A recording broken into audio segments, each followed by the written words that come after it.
est à Monsieur Jacques-Alain Bénissi pour le groupe Les Républicains. Merci Madame la Présidente. Ma question s'adresse à Madame la Ministre du Développement durable, de l'écologie et des transports. Et j'y associe à cette question mon collègue Christian Jacob et l'ensemble des élus de Seine-et-Marne. Madame la Ministre, le Grand Paris Express, réseau de transport autour de la capitale, est appelé à transformer et simplifier la vie de millions de Franciliens. La loi prévoit dans son article 1er qu'à chaque fois que le Grand Paris Express croise un RER, il y a création d'une interconnexion et donc d'une gare. C'est le cas sur l'ensemble du réseau, sauf entre la ligne E et le RER et la ligne 15 du nouveau métro à hauteur de la gare de Bryvilliers-Champigny.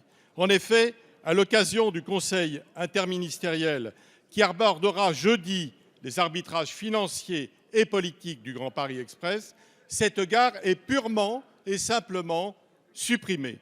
La raison évoquée, aucun financement pour les 3 km de rails supplémentaires en provenance de Seine-et-Marne. Il est vrai que les crédits initialement prévus pour son financement ont été détournés de leur objet initial pour financer notamment la nouvelle gare Rosa Parks à Paris, qui devait initialement être financée par le STIF. Ce sont donc 1 million de Seine-et-Marnais et 500 000 Est-Val-de-Marnais, soit 1,5 million de Franciliens, qui ne bénéficieront pas de la correspondance avec le Grand Paris. Le paradoxe, c'est que ces derniers ont été largement mis à contribution fiscalement depuis 5 ans sur ce projet. Alors, Madame la Ministre, ma question se résume par conséquent à une demande vitale pour ces 1,5 million d'usagers des transports, vitale pour tout l'Est parisien, une fois de plus délaissé par rapport à la capitale et à l'Ouest parisien. Merci. Une demande qui touche au respect de la loi et au respect des engagements pris par l'ancien Premier ministre. La parole est à Madame la Ministre de l'écologie, du développement durable et de l'énergie. Merci Madame la Présidente, Monsieur le député, Mesdames et Messieurs les députés, merci de vous impliquer aussi fortement avec l'ensemble des élus de ce territoire à la réalisation de cette infrastructure tout à fait importante, qui s'élève, je le rappelle, à 32 milliards d'euros.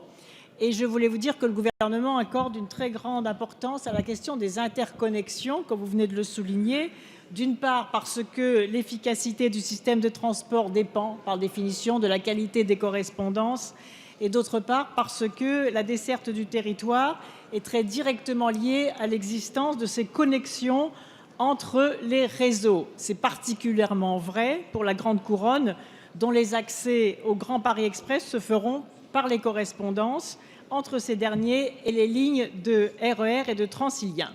J'en viens à la gare qui vous est chère, celle de Bryvilliers-Champigny, qui doit donc assurer le lien entre la ligne 15 au sud du Grand Paris et le RER E. Cette gare présente la particularité d'être une gare nouvelle, qui nécessite donc un certain nombre d'études qui seront conduites sous l'égide du STIF et par SNCF Réseau en lien avec la Société du Grand Paris. Ces études sont bien engagées, je voulais vous rassurer sur ce point, et sont menées en cohérence avec celles du RER E. Donc je n'ai pas vu quelles sont vos sources qui vous permettent de dire que cette gare a été purement et simplement rayée. Au contraire, ces études devraient s'achever prochainement et sur cette base, une concertation avec les élus et les habitants sera organisée dès le début de l'année 2016 et par conséquent, les études de ce projet seront poursuivies grâce au financement prévu au contrat de plan État-région pour les interconnexions du Grand Paris Express. Merci Madame la Ministre. Nous arrivons à une question de Madame